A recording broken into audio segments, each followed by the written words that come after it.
ಸುದ್ದಿ ಬರ್ತಾ ಇದೆ ನೋಡೋಣ. ಈಗ ದುಡ್ಡಿದ್ದವನೇ ದೊಡ್ಡಪ್ಪನ ಕಥೆಯಲ್ಲಿ ಏನೆಲ್ಲ ಬೆಳವಣಿಗೆಗಳಾಗ್ತಾ ಇದೆ ಅಂತ.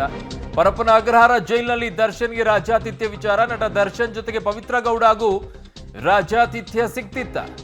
ಪವಿತ್ರ ಗೌಡ ಜೊತೆಗೆ ದರ್ಶನ್ ಸಂಪರ್ಕದಲ್ಲಿದ್ದಾರ. ಇಷ್ಟೆಲ್ಲ ಆದ್ಮೇಲೆ ಇಲ್ಲದೆ ಇರ್ತಾರ. ಮನೆಯವರ ಜೊತೆಗೂ ಕೂಡ ದರ್ಶನ್ ಸಂಪರ್ಕವನ್ನ ಸಾಧಿಸಿದ್ರ. ದರ್ಶನ್ ಯಾರ್ಯಾರ ಜೊತೆಗೆ ಮಾತನಾಡ್ತಾರೆ ಅನ್ನೋ ಬಗ್ಗೆ ಪರಿಶೀಲನೆಯನ್ನ ಮಾಡ್ತಾ ಇದ್ದಾರೆ. ಈಗ ದರ್ಶನ್ ಜೊತೆಗೆ ಪವಿತ್ರ ಗೌಡ ಹಾಗೂ ವಿಶೇಷ ಆತಿಥ್ಯ ಸಿಕ್ಕಿರುವಂತ ಅನುಮಾನ ಪಡೋದೇನದ್ರಲ್ಲಿ. ಕ್ಯಾಮ್ರಾಗಳನ್ನ ತಗ್ಸಿ ಅದರ ವಿಡಿಯೋಗಳನ್ನ ತೋರಿಸಿ ಗೊತ್ತಾಗತ್ತೆ. ತೋರ್ಸಕ್ಕಾಗತ್ತಾ ನಿಮ್ಮ ಹತ್ರ? ತೋರ್ಸಕ್ಕಾಗಲ್ಲ.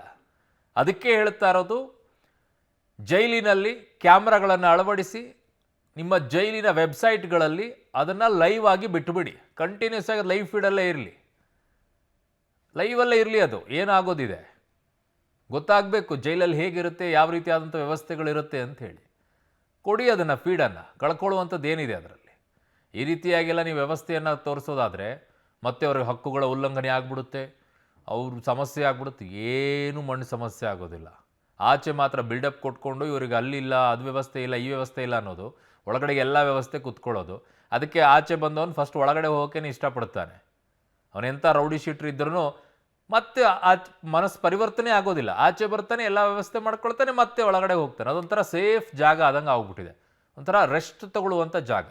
ನಾನು ನಿನ್ನೆಯಿಂದ ವರ್ಡ್ ಯೂಸ್ ಮಾಡ್ತಾ ಇದ್ದೀನಿ, it's A resort for A criminals ಅಂತ ಹೇಳಿ. ನನ್ನ ಸಹೋದ್ಯೋಗಿ ಈಗ ಉಮೇಶ್ ನನ್ನ ಸಂಪರ್ಕದಲ್ಲಿದ್ದಾರೆ. ಉಮೇಶ್, ಇದರಲ್ಲಿ ಮತ್ತೆ ಅನುಮಾನ ಪಡುವಂಥದ್ದು ಏನಿದೆ? ದರ್ಶನ್ ಆ ಫೆಸಿಲಿಟಿಯನ್ನು ತೆಗೆದುಕೊಳ್ತಾ ಇದ್ದಾರೆ, ಅವ್ರಿಗೆಲ್ಲ ವ್ಯವಸ್ಥೆ ಸಿಗ್ತಾ ಇದೆ ಅಂತಂದರೆ ಅಫ್ಕೋರ್ಸ್ ಪವಿತ್ರ ಗೌಡಕ್ಕೆ ಸಿಗ್ತಾ ಇರಲ್ವಾ? ಅದನ್ನು ಅನುಮಾನ ಬೇರೆ ವ್ಯಕ್ತಪಡಿಸ್ಕೋಬೇಕಾ?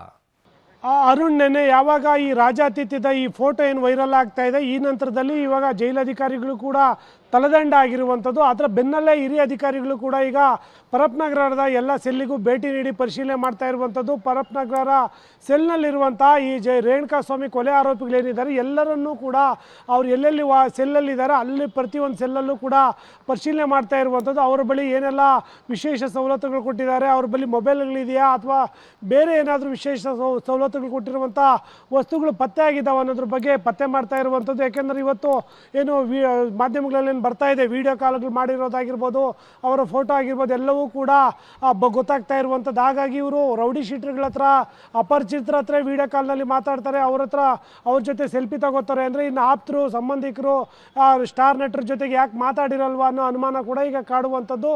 ಅದಕ್ಕೆ ಪೂರಕವೆಂಬಂತೆ ಜೈಲಾಧಿಕಾರಿಗಳು ಕೂಡ ಅವರಿಗೆ ಬೇಕಾದಂಥ ಎಲ್ಲ ಸವಲತ್ತುಗಳನ್ನು ಕೊಟ್ಟು ಐಶ್ವರ್ಯವಾಗಿ ಅವ್ರನ್ನ ಇಟ್ಕೊಂಡಿದ್ರು ಅನ್ನೋದ್ರ ಬಗ್ಗೆ ಈಗ ಮಾಹಿತಿ ಇರುವಂಥದ್ದು. ಅದರಂತೆ ನಟಿ ಏನು ಪವಿತ್ರ ಗೌಡ ಆರೋಪಿ ಏನಿದ್ದಾರೆ ಅವರ ಇದ್ದಿದ್ದಂಥ ಸೆಲ್ನೂ ಕೂಡ ಈಗ ಪರಿಶೀಲನೆ ಮಾಡ್ತಾ ಇರುವಂಥದ್ದು. ಅವರು ಕೂಡ ಇದೇ ರೀತಿಯಾಗಿ ಐಷಾರಾಮಿ ಸವಲತ್ತುಗಳು ಪಡೆದಿರೋದ್ರ ಬಗ್ಗೆ ಮಾಹಿತಿ ಕೂಡ ಇರುವಂಥದ್ದು. ಯಾಕೆಂದರೆ ನಟ ದರ್ಶನ್ ಪ್ರಮುಖ ಪಾತ್ರ ವಹಿಸಿದರೆ ಈ ಪವಿತ್ರ ಗೌಡ ಕೂಡ ಈ ಕೊಲೆ ಪ್ರಕರಣದಲ್ಲಿ ಪ್ರಮುಖ ಪಾತ್ರ ವಹಿಸಿದಂಥ ಆರೋಪಿ ಇದೆ ಆಕೆ.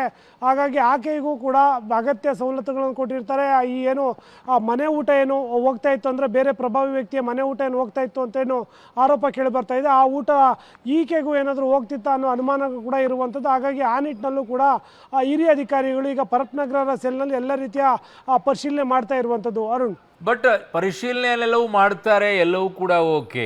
ಏನು ಮಾಡೋಕ್ಕಾಗತ್ತಂತೆ? ಈಗ ಅವರನ್ನು ಶಿಫ್ಟ್ ಮಾಡಿದರೆ ಇನ್ನೊಬ್ಬರು ಯಾರೋ ಬಂದು ವ್ಯವಸ್ಥೆ ಮಾಡ್ಕೊಳ್ತಾರೆ, ಇನ್ನೊಬ್ಬರು ಅಂತಂದರೆ ಇನ್ನೊಬ್ಬರು ಯಾರೋ ವ್ಯವಸ್ಥೆ ಮಾಡ್ತಾರೆ. ನಿಲ್ಲಿಸೋದು ಹೇಗಂತೆ? ಏನಾದರೂ ಆ ನಿಟ್ಟಿನಲ್ಲಿ ಯೋಚನೆ ಮಾಡ್ತಾ ಇದ್ದಾರೆ? ಪದೇ ಪದೇ ಈ ಜೈಲಿನ ವಿಚಾರದಲ್ಲಿ ಹೀಗೆ ಬರುತ್ತೆ. ಈಗ ದರ್ಶನಿಗೆ ವ್ಯವಸ್ಥೆ ಮತ್ತೆ ಆಗಲ್ಲ ಅಂತ ಏನು ಗ್ಯಾರಂಟಿ?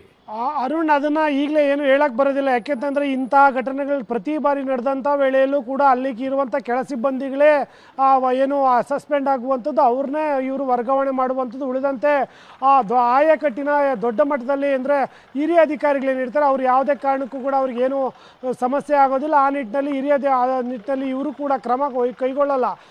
ಯಾವಾಗ ಇಂಥ ಮೇಜರ್ ಘಟನೆಗಳು ನಡೀತವೆ, ಈ ರೀತಿಯಾಗಿ ರಾಜಾತಿಥ್ಯದ ಬಗ್ಗೆ ಸಾಕ್ಷಿ ಸಮೇತ ಹೊರಗಡೆ ಬರ್ತವೆ, ಆಗಷ್ಟೇ ಇವರು ಅಲರ್ಟ್ ಆಗುವಂಥದ್ದು. ಉಳಿದಂತೆ ತಮ್ಮ ಅಲ್ಲಿ ಜೈಲಿನಲ್ಲಿರುವಂಥ ಭ್ರಷ್ಟ ವ್ಯವಸ್ಥೆ ಏನಿದೆ ಅದು ಮುಂದಿನಂತೆ ಕಂಟಿನ್ಯೂ ಆಗ್ತಾ ಇರುವಂಥದ್ದು. ಇದು ಇವತ್ತೇ ನಡೀತಾ ಇರುವಂಥದ್ದಲ್ಲ, ಕಳೆದ 16 ವರ್ಷಗಳಿಂದಲೂ ಕೂಡ ಇದೇ ರೀತಿಯ ಆರೋಪ ಕೇಳಿ ಬರ್ತಾ ಇದೆ. ಇದಕ್ಕೆ ಸಂಬಂಧಪಟ್ಟಂಗೆ CCV ಪೊಲೀಸರು ತಿಂಗಳಿಗೆ 2 ತಿಂಗಳಿಗೆ ಅಂತ ರೈಡ್ ಮಾಡ್ತಾರೆ. ರೈಡ್ ಮಾಡಿದಂಥ ವೇಳೆಯಲ್ಲಿ ಕೆಲವೊಂದು ಮಾದಕ ವಸ್ತುಗಳಾಗಿರ್ಬೋದು, ಮಾರಕಾಸ್ತ್ರಗಳು ಕೂಡ ಪತ್ತೆ ಆಗ್ತವೆ, ಅವನ್ನು ವಶಕ್ಕೆ ಪಡಿತಾರೆ.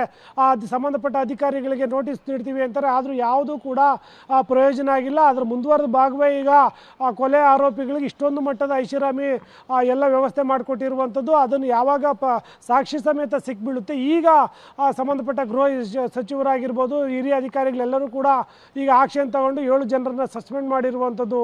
ಅರುಣ್,